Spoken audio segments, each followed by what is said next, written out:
Ringing Rocks County Park, Pennsylvania. A huge field in eastern Pennsylvania is full of mysterious rocks. When hit with a hammer, these rocks ring like bells.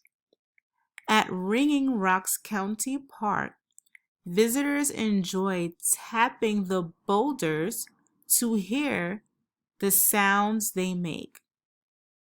Several musicians have even included the rock's strange sounds in concerts.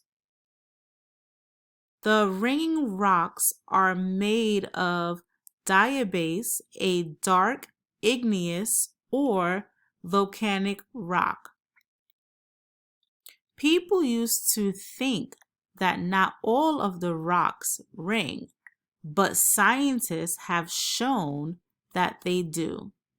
Some of the rocks produce sounds too low for humans to hear.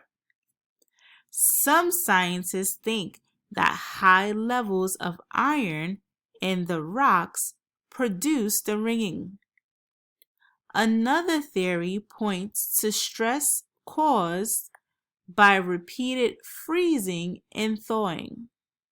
The rocks and their sounds still need more study.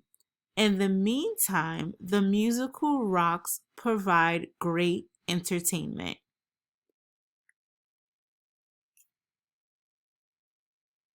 Now please complete your exit ticket.